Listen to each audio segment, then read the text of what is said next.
Well, good evening everyone, and thanks very much for coming to the Glover Cottages again. You're all very welcome. I'd like to particularly welcome this evening my predecessor, former President Barbara Walsh, who is with us tonight.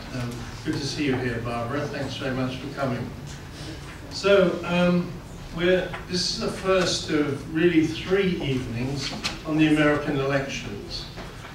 Some of you may have seen the 90-minute debate between President Obama and Mitt Romney last week. I watched the whole thing, and many in the media then saw this as Obama really possibly losing the debate and Romney now really making up some lost ground so that it was game on. Well, we shall see. But the point is here, I think, that it looks that this is going to be a contest which is going to go right to the wire till the first Tuesday in November when the vote is. Tonight, I'll come to tonight in a minute. In 2 weeks' time, we'll have a panel discussion on the various issues in the American election and the various points of the 2 major parties and the 2 main contenders. A panel with people who are drawn from both sides, really, of the line there, and somebody who is really in the middle. And then on the election night itself, we're going to have a bit of a party here, because some of you, of course, may want to watch this at home on whatever the ABC's decides to serve up on that evening. But we're going to bring you in here the results streamed live on this screen via CNN. And then for those of you that don't like CNN or for whatever reason, you'll be able to see probably, we haven't decided yet, but probably BBC World down at the back there. Those that hate television and don't want to see the pictures can hear it on the radio. And then we'll have an American-style barbecue out here, whether permitting or even whether not permitting, where we'll probably have some American fare, but it won't come from McDonald's, I promise you. It'll be home-cooked. So that's our election program. But tonight is a bit different, because we're really talking here tonight about the power of the president. And many people think that presidents have unlimited power. Well, that's not exactly true. They're quite constrained, of course, by Congress. But in the recent years, things have changed quite a bit. And there are people in America, they wouldn't like to admit that they're imperialists. But they do talk about the 21st century as being the century of the American empire. And for example, George Friedman in his book, The Next 10 Years, talks about the next 50 years being the growth of the American empire. No idea of China taking over or anything like that. He's talking up America. And people do talk about the Imperial Presidency. So we have tonight a specialist and a historian who's looked into this in great detail. He's a fellow of the fellow of the Australian Institute of International Affairs. Professor Neville Meaney from the University of Sydney. He's a professor of history there, associate professor of history in the Department of History. And he's studied this in some detail. He's also written books such as one here, Australia and Japan Across Time. That was in 2007. We're very pleased to have this different take. It's appropriate that we have this take at this particular moment in time, 1 month almost to the day before the US election. So I'd like to welcome you back to the Institute, Dr. Meaney. Thank you very much for coming this evening, and we're very much looking forward to hear what you have to say.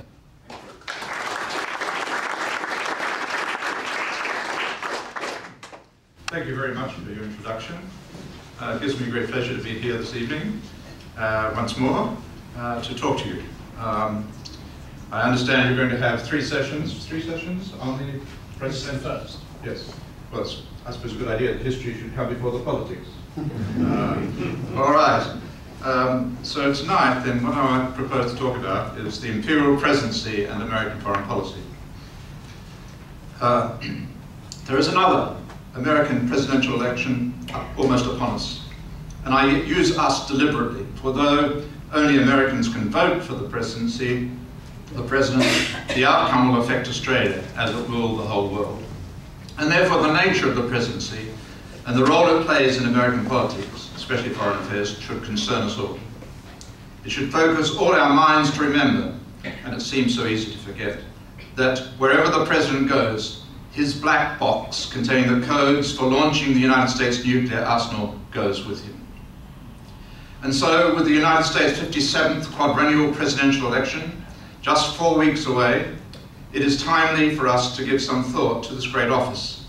And I'm proposing to do this tonight by saying a few words about the American debate over what the Americans have called the Imperial Presidency. This is a peculiar American debate. For non-Americans, the term American imperialism is familiar. It purports to describe how America uses its superpower, or hyperpuissance, to dominate other countries. The issue of the Imperial Presidency, however, is quite different. Outside the United States, it is rarely mentioned in the foreign media.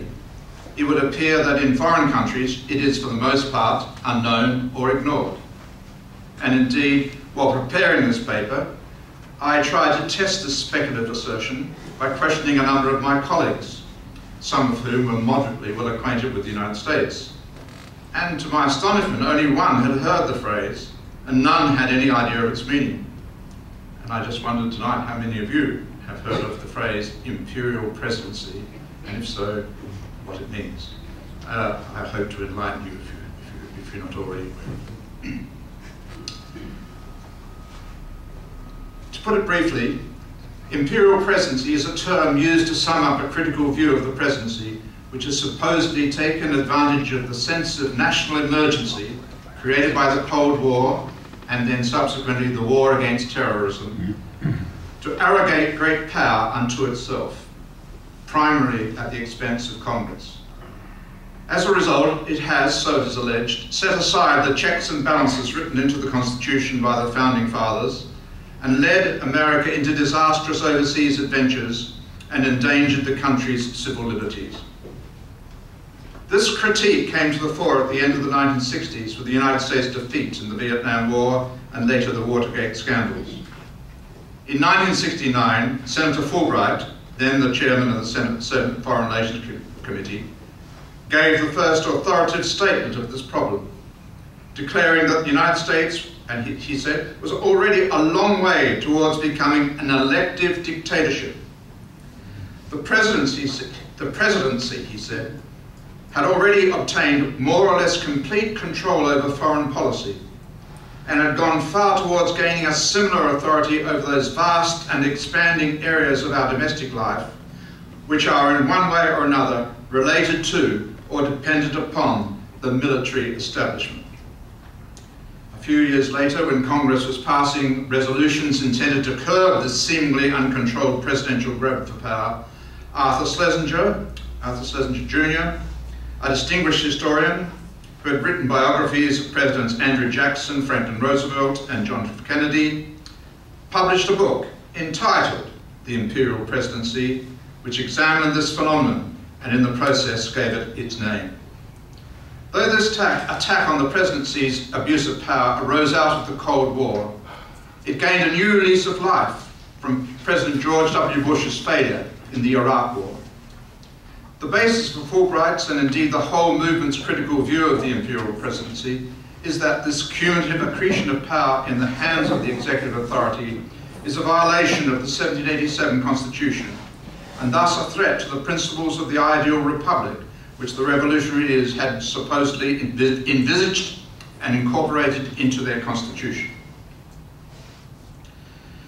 The American Constitution, though the product of a particular time, came to be understood as being for all time.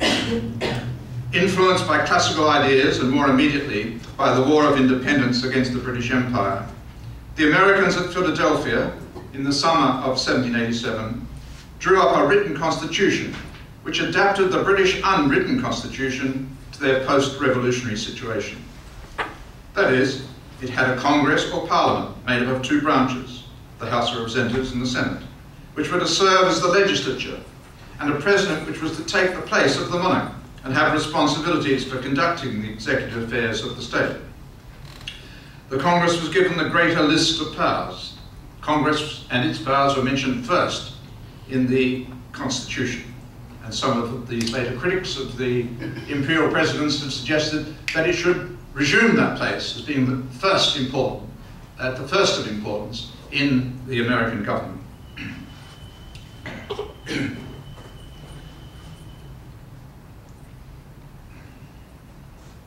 The Congress was given the greater list of powers. Like the British Parliament, it was to have sole authority over appropriations and financial matters. But unlike that Parliament, it was also to have exclusive right to declare war, to raise and support an army and a navy, and to provide for organising and arming the militia and for governing them. The President, for his part, was allotted the executive power and the position of Commander-in-Chief of the Armed Forces. And it would seem on the surface, after the experience of the British government in the War of Independence, that the role of the President, monarch, was to be much more limited than its British counterpart. Written also into the document were intertwining restraints on the use of the powers of both the legislature and the presidency. The Congress's legislation required the assent of the President. But if that were withheld, Congress could override a veto by again passing the bill with a 2/3 majority. Likewise, for the presidency, not only was the Congress able to use the power of the purse to refuse to fund executive policies, but it also had the right to refuse the ratification of treaties and to reject the President's nominees for the chief officers of state, the former requiring the assent of 2/3 of the Senate. This Constitution, along with its Bill of Rights, became one of the two sacred documents of America's national mythology, the other being the Declaration of Independence. And during the Cold War, and subsequently the Iraq and Afghanistan wars, those Americans who were disturbed by the aggrandizement of the presidency took their stand in defence of the Constitution and the Bill of Rights. As I've already said, it was war and its associates, foreign policy and national security, which brought about the expansion of the power of the presidency. But while Presidents Woodrow Wilson and Presidents Franklin Roosevelt in World Wars I and II did take arbitrary actions comparable to those of President Lincoln in the Civil War, it was not until the coming of the Cold War that the Imperial Presidency came to have a permanent or seemingly permanent place in American government.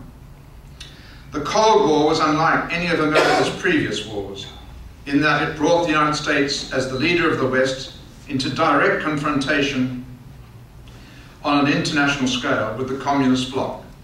For almost half a century, America, in pursuing its policy of containment, lived in a state of national emergency. It became the greatest military power in the world, establishing military bases, broadly defined, in many foreign countries, and spending many billions of dollars annually on maintaining these bases and supporting proxy wars against the communist enemy on every continent. Backed by what Dwight D. Eisenhower called its military-industrial complex, which swallowed up 8 to 10% of the nation's GDP from the 1950s, the presidents as commanders-in-chief came to control a huge national security bureaucracy in Washington that enabled them to engage in military adventures abroad, both openly and secretly, and to conduct surveillance of and operations against both American and foreign citizens. In the first 2 decades of the Cold War, the so-called doctrine of executive privilege was invoked by successive presidents to justify their intervention in foreign countries, and the Central Intelligence Agency came to act as a secret army of the presidents dealing with foreign foes. This doctrine claimed that presidents as commanders-in-chief had an inherent constitutional right to take unilateral action to defend America's national security and to keep those actions from congressional investigation and oversight. As a result, President Truman in 1950, at the outbreak of the Korean War, had, without consulting Congress or securing Congress approval, sent 20,000 troops to help protect South Korea from the communist invasion from the north. His successor, President Eisenhower, used the CIA to help oust unfriendly governments in Iran and Guatemala, to assist a failed attempt to oust the Sukarno government in Indonesia, and to train Cuban anti-communist exiles in preparation for mounting an attack on Fidel Castro's communist regime.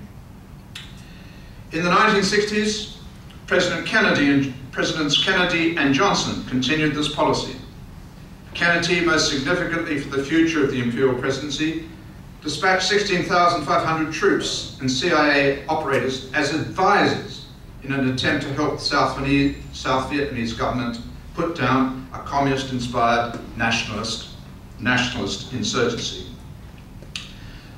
The troops went to South Vietnam under cover of congressional legislation which authorized civilian assistance to foreign countries.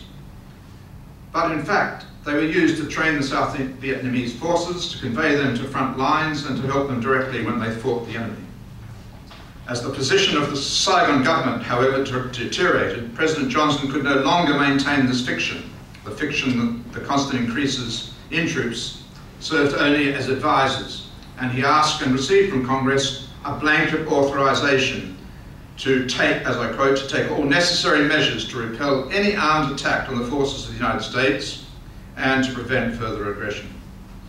And under this Tonkin rubric, he not only step by step raised America's military commitment to South Vietnam to over 500,000 men.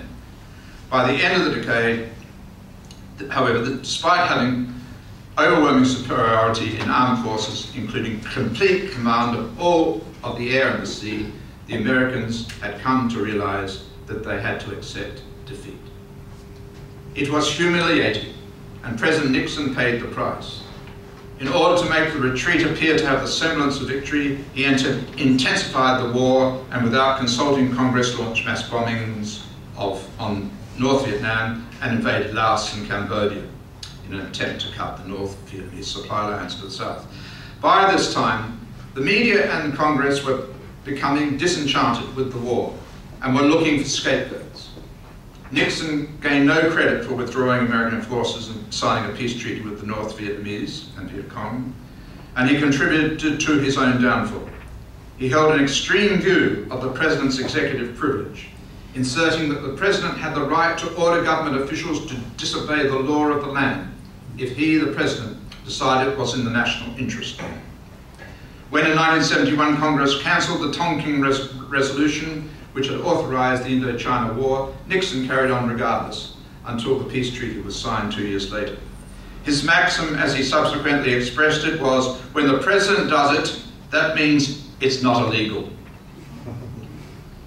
And Nixon acted on this principle not only in foreign policy, but also in dealing with his enemies at home. He saw himself surrounded by enemies, including even the State Department and the CIA. The White House itself, being troubled by leaks of secret information, created a special security body, secret security body, called the Plumbers, which were to be used for a great variety of illegal operations, including wiretapping, opening mail, and breaking into private houses and business enterprises. In June 1972, in the midst of a presidential election campaign, the Plumbers were instructed to break into the Democratic Party headquarters in the Watergate building in downtown Washington and to glean what they could about the plans of the Democratic Party for the coming presidential election. It was a fiasco. They were caught red-handed. In January, they were brought before the court, and despite the White House's best efforts to buy their silence or to persuade the CIA and FBI to shut the matter down as a matter of national security, they and their associates in the White House began to spill the beans. And from this point, under the searching inquiries of the Irvin Senate Committee and the rampant East Coast press, what became known as the Watergate Scandal began to unfold before the eyes of the American public. Ultimately, Nixon himself, under the pressure of the Senate Committee, was forced to surrender his Oval Office tapes, which showed that he had been involved directly in the attempts at a cover-up and had lied in giving an account of his role in the sordid affair. Nixon, finding that Congress, including a majority of Republicans, were prepared to vote to impeach him. Well, perhaps I should just mention, I don't know if it's of interest to you, but I happened to be in Washington at this very time working in the Library of Congress. And every morning, as I went off to the Library of Congress, I passed the Senate Office building where these hearings were being held. And I wondered each time, should I join this long line, this long queue of people waiting to get into the Senate hearings? But then I just said, no, my duty calls me to the Library of Congress, and off I went. Knowing, however, that by the end of certainly the time of the committee, I'd be able to see much of the hearing replayed that evening on the PBS. I mean, it was such an occasion for the American people, the humiliation of their president in this way. Humiliation, of course, he brought upon himself, absolutely. That it became something that everybody wanted to watch. It started with the PBS showing some excerpts during the day, then they showed the whole thing during the day. Then the commercial stations took over, and they showed it all day. And so when I got back at night, I could watch much of it being replayed on PBS, so I didn't actually miss out. But it was an occasion. The American psyche was somehow deeply touched, deeply disturbed by the fact that their president was this kind of man, that he was had done these things, and that there was another, and that he could be brought down, as indeed that he was. And so, to repeat, and from this point then, under the searching inquiries of the Urban Senate Committee and the rampant East Coast press, what became known as the Watergate Scandal began to unfold before the American public. And ultimately, Nixon, under the pressure of the Senate Committee, was forced to surrender his Oval Office tapes, and then learning that not even the Republicans in Congress would support him any longer, and if he did not resign, he would be impeached and found guilty in the Senate and be forced to resign. And so he did resign. Nixon's fall was a great victory, not only for Congress, but for investigative journalism. You will all no doubt remember Carl Bernstein and Bob Woodward's All the President's Men.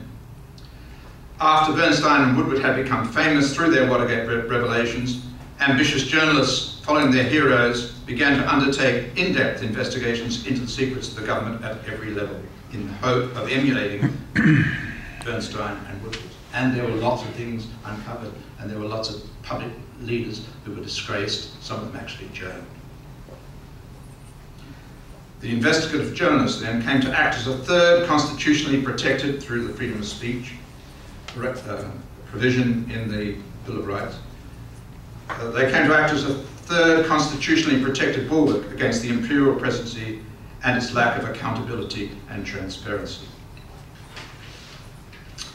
With the Imperial Presidency on its knees, Congress, in the wake of the Vietnam defeat and the Watergate affair, set about reasserting its constitutional powers and putting the presidency under legislative restraints.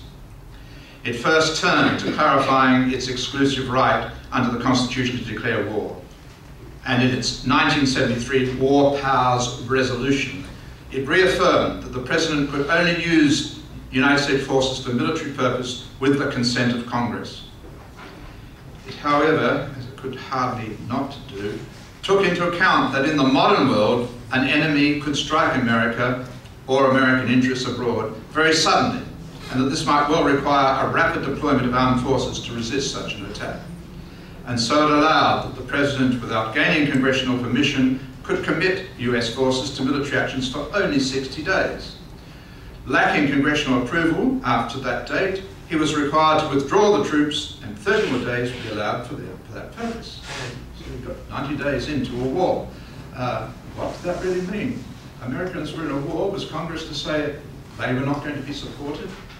So what was the substance eventually of the 1973 War Powers Resolution? Well, we shall see.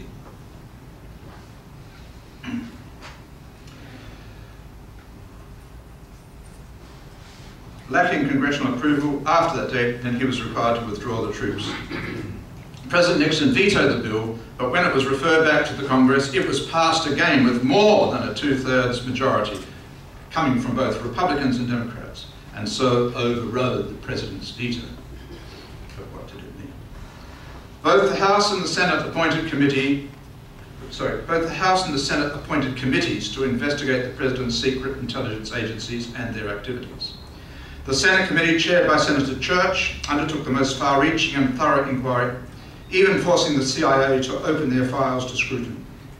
It produced a 14-volume report which showed that in addition to intercepting and opening mail, conducting illegal wiretaps and helping to overthrow unfriendly governments, the CIA had been engaged in planning the assassination of leaders of 5 of these governments. That these plots failed was not due to any lack of enthusiasm on the part of the CIA, but rather its inability to find a way to carry out the deadly mission. Even the mafia, who were enlisted for the purpose, failed them. On the recommendation of this committee, Congress passed the Foreign Intelligence Surveillance Act, which led to the setting up of a Foreign Intelligence Corps made up of federal judges who would have to be satisfied that there were good grounds justifying the issue of warrants to permit the CIA to intercept telephone messages, to break into private property, or to install listening devices in the homes or offices of American cities and so on. Under pressure from Congress, President Ford issued an order to the CIA that they were not to consider assassination of world leaders to be a proper function for the Secret Service. This was the high point of the congressional reaction against the Imperial Presidency. From Ford to Obama, no president recognized the legitimacy of the War Powers Resolution. All have directly or indirectly defied it. Ford in the Mayaguez incident, Carter in launching a military rescue sortie in Iran, Reagan in sending troops to Lebanon, bombing Libya and invading Grenada, W.H.G. Bush in invading Panama and Somalia, Clinton in sending peacekeeping troops to Bosnia and Haiti and launching a sustained bombing attack on Kosovo and Serbia. Though with the fall of the Berlin Wall, the Cold War ended just over. Though with the fall of the Berlin Wall, the Cold War ended. And just over a decade later, the Al-Qaeda terrorist attacks in the World Trade Center in New York and the Pentagon in Washington on the 11th of September 2001 gave rise to another national state of emergency. Al-Qaeda, a small radical Islamist and loosely organized network based in Afghanistan, created in one sense a greater fear and panic than the Red Peril of the early Cold War years. It had done what the Soviet Union had never attempted, namely mount an attack on American soil, and even more an attack which destroyed or badly damaged key centers and symbols of American economic and military might. It was felt as a great blow to American national pride. Naturally then, as at the beginning of the Cold War, it led to a massive extension of the power of the presidency.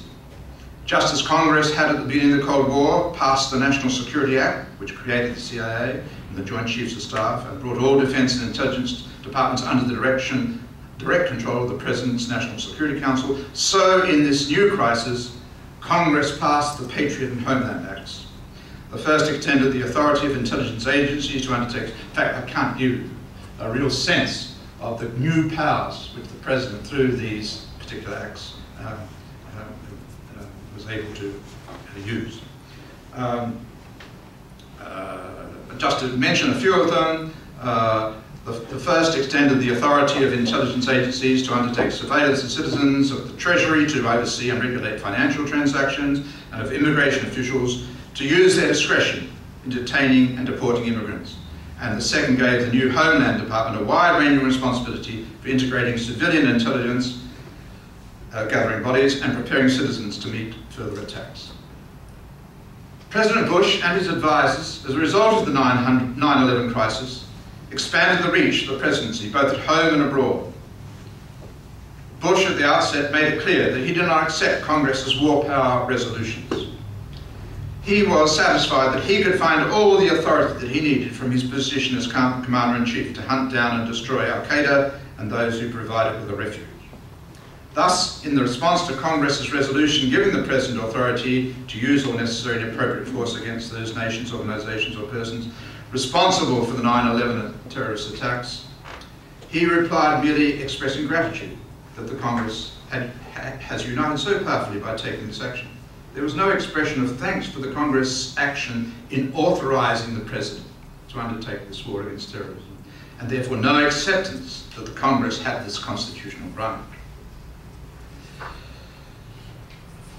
It's impossible to list all the secret unilateral measures, many in direct defiance of the congressional resolutions and laws that the President, claiming executive privilege, was responsible for. He vetoed few bills, but achieved the same end by attaching something called signing statements, and more of them than any of his predecessors, to the bills. By the end of his second term, he had attached signing statements to more than 150 bills of Congress, and in the process challenged the constitutionality of more than 1,100 sections in these bills. These presidential statements, signing statements, were then used by the administration's officials as directives for interpreting, applying, or even ignoring the laws. Likewise, the White House showed little desire to abide by the Geneva Conventions covering treatment of prisoners of war and all other covering treatment of prisoners of war and all other captured combatants, such as those which the Bush administration declared to be unlawful enemy combatants. All previous presidents had respected its provisions, and Presidents Johnson and Nixon had accorded captured Viet Cong quasi-POW status under the convention, even though they wore their black pajamas. The convention gave all prisoners the right to appear before a properly constituted tribunal to establish their status in the first place, and required their captors to treat them, regardless of the status, humanely. And expressly under this heading, outlawing cruel treatment and torture. A subsequent convention, to which the United States also had adhered, banned the transfer of prisoners to any country where substantial grounds existed for believing that they might be tortured. Bush, not willing to be so constrained, declared, citing his authority as Commander-in-Chief and Executive of the United States, Chief Executive of the United States, that the terms of the Geneva Convention would not be applied to those whom he had arbitrarily named as Al-Qaeda and Taliban unlawful combatants. The most important development to the expansion of presidential powers, however, came from the so-called Bush Doctrine, which justified the American invasion and occupation of Iraq. The Bush Doctrine was set out in the September 2002 National Security Council document entitled The National Security Strategy of the United States, and with that a number of also presidential addresses given about the same time. Firstly, it posited that the United States was confronted by a universal threat, an axis of evil, and that in the war against terrorism, those who were not with them would be against them. Secondly, it said that they laid down that the United States, in this great national emergency, would be ready to undertake preemptive strikes against those countries it identified as its enemies or potential enemies. And thirdly, that the United States, as the sole surviving superpower, would use its military might to fulfill its providential national mission to spread liberty and democracy throughout the world. As he put it at this time, Americans are a free people who know that freedom is the right of every person and the future of every nation, and the defense of freedom requires the advance of freedom. The war against Iraq would not only secure, in his view, the overthrow of the despot Saddam Hussein, but also make Iraq into a democracy, which would become the model for all other Arab nations, and so at last bring peace to the Middle East. This overweening vision of the nature of the war against Iraq lifted to yet a higher level the authority of the President. When, however, the Bush administration, despite the great investment of troops and treasure, proved unable to create a secular liberal democracy, or even a stable government in Iraq, there arose a great outcry and a renewed campaign against the Imperial Presidency in the United States. It was a repeat in many ways of what had happened in the aftermath of America's defeat in the Vietnam War. The media gave voice to this disillusion. Books with titles such as Takeover, The Return of the Imperial Presidency and the Subversion of Democracy, and War Powers, How the Imperial Presidency Hijacked the Constitution, appeared. And they were widely reviewed and generally highly praised. The American people expressed their disenchantment with the Republican administration's war in the 2006 off-year election by voting overwhelmingly for Democrats, even though, of course, many of the Democrats had voted for the war.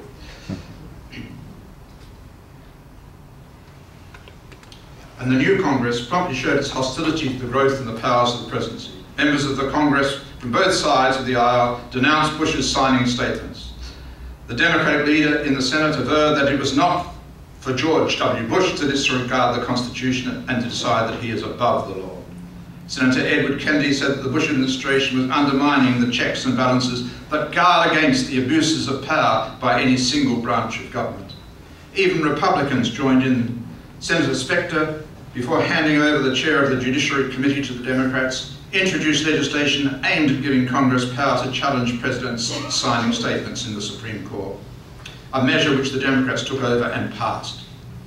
In 2008, two Democrats, thinking Bush's behaviour comparable to that of Nixon, went so far as to draw up an impeachment bill, but President Bush's second term ended before it could be brought before Congress. Well now, at the end of this rather long disquisition, tracing out the story of the Imperial Presidency, what can we make of it? What we can make of the critics and their Jeremiahs? The first thing to note is that these politicians, scholars and journalists offer no positive or precise solution to the problem of the Imperial Presidency, apart from increased accountability measures. Some seem to accept even as they lament the prospect, that its growth is inescapable. Nearly all seem to imply that if Congress were restored to the position that the framers of the Constitution intended, then the corruption of power which had led to the evils against which they were campaigning would disappear. But I must repeat that they only imply this and never directly argue for this, as to do so would immediately reveal its impracticality and absurdity in the modern world. What is more, the record of Congress, both in protecting civil liberties and using its war powers to scrutinise the President's war-making, does not encourage one to believe that a movement to give Congress a greater say in the shaping of policy would solve the problems of the Imperial Presidency. If the Presidency had usurped the powers of Congress, it could equally be said that the Congress had abdicated its powers in favour of the Presidency. In both the Vietnam and Iraq wars, it agreed to give the Presidents a blank cheque without hardly any examination of the reasons advanced by the administration to justify such a grave step. And Congress, both Republicans and Democrats, voted overwhelmingly for the authorising resolutions. The Congress only began to assert itself against the Presidency when the wars were lost. And the most acclaimed act of the Congress at the end of the Vietnam War, the War Powers Resolution, scarcely clipped the wings of the eagle in the White House. As I've already mentioned, the idea of the Imperial Presidency is a peculiarly American. It is based on an idealisation of the American Revolution and the revolutionary leaders who wrote the Constitution. Thus, when Americans suffer defeat, they blame the government and its leaders for straying from the principles laid down at the founding of the nation and seek to find a scapegoat for this declension. And they find it most readily in the presidents who are held responsible for the humiliation. These disasters were seen as more than a military verse. They were blows to national pride, a national pride based on a myth that saw Americans as a chosen people, born in liberty and democracy with a mission to redeem the world. Both Presidents Kennedy and Bush, who led their people respectively into the Vietnam and Iraq wars, made their missions clear. Kennedy in his inaugural address had famously said, "The same revolutionary beliefs for which our forebears fought are still at issue around the globe. We dare not forget that we are the heirs of that first revolution. Let every nation know that we shall pay any price, bear any burden, meet any hardship, support any friend, oppose any foe, in order to ensure the survival and success of liberty." And Bush spoke in similar terms. That the people of these small nations saw the Americans as occupiers, not liberators, was beyond the Americans' understanding. Schlesinger himself became convinced that the Imperial Presidency and the constitutional crisis associated with it had arisen in the first place from the belief that the United States must serve as the guardian of freedom in every part of the world. This globalist policy, he wrote, called mistakenly for an impassioned and exaggerated sense of ideological mission, a readiness to intervene in the affairs of states, and a capacity to dispatch armed forces to the far corner of the world. Schlesinger, however, did not have a solution to his problem. All he could offer was that there should be, in his phrase, a strong presidency, balanced by a strong Congress in a strong constitution. I assume that insofar as one can make sense of this benign phrase, he meant that the United States should have better presidents, who, free from an impassioned sense of ideological mission, would respect Congress and its right for oversight and consultation, while retaining all the powers necessary to defend America in the modern world. If this is so, It might be asked, how do you find these leaders? How do you find such leaders? I have no answer to that, but I will say that they do exist.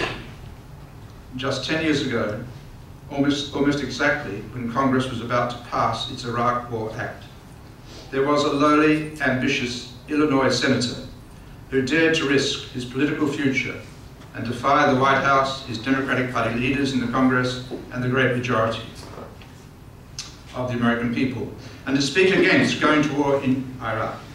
It was a short speech to an anti-war crowd. I would just like to read to you a few lines from it. He said, "Now let me be clear. I suffer no illusions about Saddam Hussein. He is a brutal man, a ruthless man, a man who butchers his own people. But I also know that Saddam poses no imminent and direct threat to the United States or to his neighbours, and that in concert with the international community, he can be contained until, in the way of petty dictators, he falls away into the dustbin of history. I know that even a successful war against Iraq will require a United States occupation of undetermined length, with undetermined costs and with undetermined consequences. I know that an invasion of Iraq without a clear rationale and without strong international support will only fan the flames of the Middle East and encourage the worst rather than the best impulses of the Arab world and strengthen the recruitment arm of Al-Qaeda. I am not opposed to all wars. I am opposed to dumb wars. So for those of us who seek a more just and secure world for our children, let us send a clear message to the President. This is a speech of moral courage and simple wisdom. It is astonishing that he should have become the President of the United States. But when we look back to Abraham Lincoln, we can say, yes, these miracles do happen. Thank you.